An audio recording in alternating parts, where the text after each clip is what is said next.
Hey beautiful people, I want to show you what I believe to be my best strategic game in 2024 so far. But although it wasn't a perfect game, Stockfish gave it a 91% accuracy, which speaks louder than the actual moves of the game. In fact, what I like about this game is the unique attacking mentality that I applied throughout, following my 3 golden rules of clearance, positional, and blockade sacrifices. Let's see why I say so. So here I was playing against a 2202 rated opponent, and as white I started with e4 because that's the only opening I know in this world.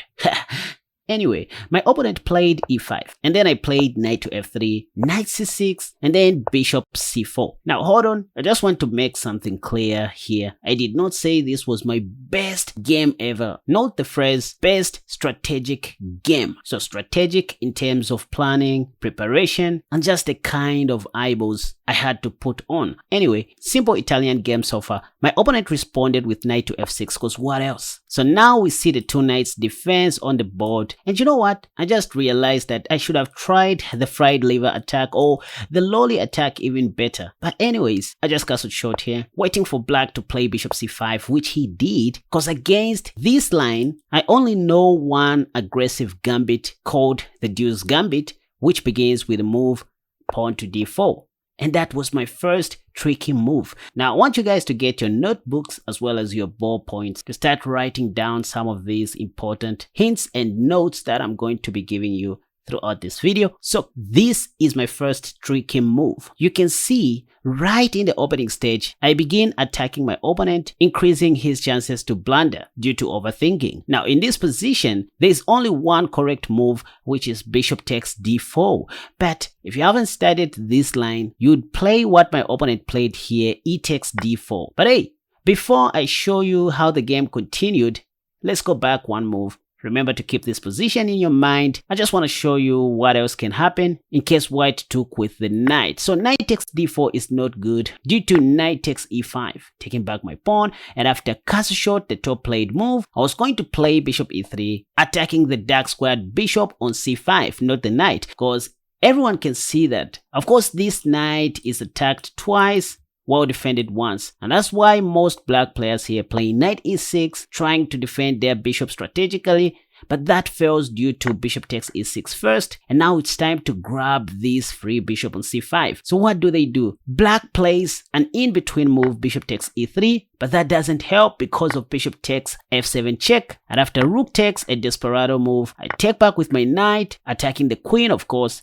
So black has to take, and then I take the bishop on e3, opening this file for my king's rook, and then it surprises me what black does in this position. Pawn to d6, like really? Trying to pave way for the light squared bishop for some reason? Dude, that fails due to pawn to e5, which wins a free piece. As you can see, black can't take on e5 due to queen takes d8. That'll be a free queen. And surprisingly enough, the top played move in the Lichess database is bishop g4. Imagine, which loses a piece immediately due to queen takes g4. This knight is pinned to the king, and of course black's king can't escape from Sobibo, and we're just one move away from taking this knight if black doesn't take the pawn. So that was one of the lines that I kept in mind in case black took with the knight back in this position. So knight takes d4 is out of the equation. I don't want to repeat content by going through the knight takes e4 move again. If you want to know more about the deuce gambit, you can watch the video that has popped up in the card above. So I said the only correct move here is bishop takes d4, which is the main reason why I like playing the deuce gambit, because in the deuce gambit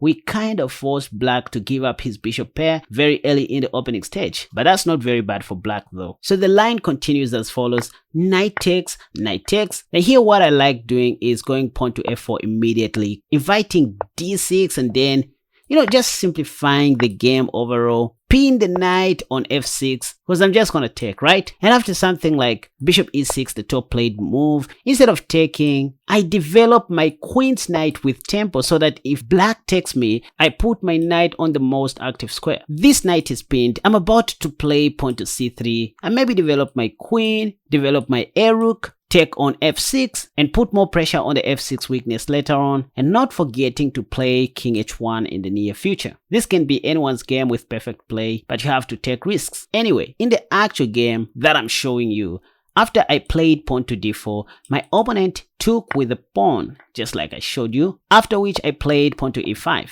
attacking this knight. My second tricky move, again, knight g8, knight h5, knight g4, and knight e4 are not good enough. If you want to know why, you can watch the video that I showed you earlier, just to avoid repeating content. After pawn to e5, my opponent played the most recommended move, theoretically speaking, d5, hitting my light squared bishop since I'm also attacking the knight. But this gave me time to take the knight, and after pawn takes bishop, this is where most white players miss it. You don't take on g7. Don't ever think of f takes g7, guys. Because of rook g8, this file will be open.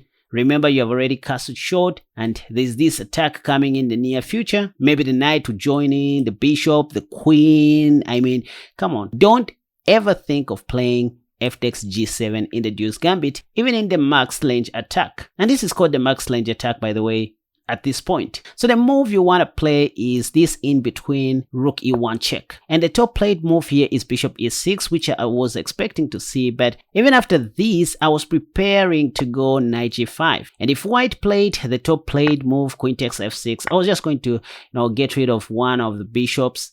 And after pawn takes, this is a very common bishop trap in the max range attack. I mean, where we give a check and on the next move win the free bishop. In fact, after castling short, instead of playing the theoretical queen takes c4 move, what I like doing is playing bishop g5. Yeah, I know the correct move here is supposed to be queen f8, but most people by this time are confused, so they play queen f5. After which I end up taking even their rook, just like that. So trust me or not, all this was in my mind. I've played the max range attack a million times, and I know what was going to happen in case black played bishop e6 back on move 8. Remember, it was in this position where I said don't take on g7, rather play rook e1 check. And if bishop e6 is played, just go knight g5. But in this position, after I played rook e1 check, my opponent played king f8, not allowing me to win a free bishop on c5. But anyways, even after this, I just played bishop g5. And this was kind of my third tricky move. My second tricky move was pawn to e5, by the way. So all I'm thinking about in this game is how to attack my opponent in order to increase his chances to blunder. If there's nothing to attack, I'm just a moron. Anyway, after bishop g5, my opponent took on f6, attacking my bishop, and then I gave a check. Black's king can't escape from Sobibo, so my opponent had to play king g8, because what else? Now this is where the chaos started happening. I want you to watch. Beginners and intermediate level players, listen. This is how we visualize attacking moves. So at this point, I'm imagining that my queen is sitting on g4 to checkmate black's king on g8. But how can I do this? Because black's bishop is still eyeing this g4 square. So I must come up with a way of deflecting this bishop, shifting the attention of this bishop away from the g4 square. And I also want to move my king's knight away from f3 so that queen g4 may be possible in the near future. But that won't be easy. And again, Stockfish wants me to go knight bd2, attacking the c4 pawn. But guess the move that I played in this position to confuse my enemy? Knight c3, just like that, as if I was mad or something. And this was my fourth tricky move, ladies and gentlemen. Hope you're writing in your notebooks. Why is this a tricky move? My reasoning behind this was that if white takes what seems to be a free knight, you know what? I was simply going to take his queen on d8 with check, and black's king can't escape from Sobibo, so the only legal move was going to be knight takes, after which I was going to make my opponent like this, thanks to my dark squared bishop doing a great job on h6. But my opponent, being a 2200 rated player, after I played, they kind of saw this idea of, mate in two. So what he did was, he just retreated his bishop back to f8, which was a great move, by the way. And then guess what I did? My bishop is hanging, and I saw this. But on top of that, I just decided to play knight d5. What's wrong with my brain cells? And lo, this was my fifth tricky move. Another position of sacrifice. Take note of that word look. In this position, bishop takes h6 is the top engine move, but that's what I wanted to see on the board because I had another idea. After bishop takes h6, my idea was to sacrifice my rook on e8 with check. Another positional sacrifice. The idea is I just want to win black's queen, that's all. Even after queen takes, I had knight takes f6. I saw this with my own eyeballs. But wait a second, this will be 3 against 5. And I don't think I can fail to play this endgame against my fellow human opponent of my rating bracket. Anyway, this was my reasoning behind this move, knight d5. So even though these moves are not perfect, once again, I just want you guys to learn this art of attacking, and the main emphasis here is you won't win the game of chess by just defending or waiting for your opponents to attack. You win by attacking. Try to create some chaos, your opponent will be confused. The more you keep on attacking your opponent, the more you give them many chances to blunder. But again, there was this annoying move which I saw, but I decided to give it a blind eye because this was blitz. My opponent could have taken with his queen on d5 and things were going to be a little bit complicated. But anyways, even against this, I prepared to go rook d8, trying to checkmate. By the way, even after bishop g4 or something else, I was still going to take the rook, just like that. And maybe knight d8, but I had queen d2, intending to go queen f4 next. Say bishop takes, I go rook e1. It's not about how many pieces you have, it's about how many active pieces you have in chess. Bishop e4, I would have played rook takes, just sacrificing my rook and win the game. Why? Because if queen takes, now I just managed to deflect black's queen from the defense of the knight. So I was going to be able to take that knight and take the bishop to mate my opponent. All this was in my mind. Again, I'm not saying these were the perfect moves. All I was doing was just increasing my opponent's chances to blunder. So that's what was going to happen if black played queen takes d5. In the game, my opponent played bishop e6 as if he knew something was coming. And to be honest, my position at this point was bad. Not too worried about it, but I was ready to fight because this was blitz, right? I was definitely going to lose a piece here. But anyways, I played knight takes d4. Nevertheless, if you play like this, you give your opponent many chances to blunder, just like I said, because it's difficult for them to continue making correct moves all the way through. So once again, I'm just visualizing that if black's bishop stops defending the g4 square, my queen g4 move was going to be satisfied this time and made my opponent like this. That plan which I thought of a few minutes ago. But again, my opponent was a decent player, so he didn't fall for that. He played knight takes d4, by the way. He could have done better. The move here that my opponent should have considered was queen takes d5. But even against this, I was ready to, sack my knight to the point of exchanging my, queens like this. My argument is that at least black has a very bad pawn structure for the endgame. I'm gonna try and fight anyway. So my opponent missed this move, queen takes d5. He played knight takes d4, after which I just took back with my queen, and this is when he took with his queen. And there's a difference because now the queen is no longer guarding the f6 pawn which I took. And see what I was talking about in terms of finding correct moves. Stockfish wants black to play queen f5 in order to kill me, but guess what my opponent played? Bishop takes h6 because he's only human, right?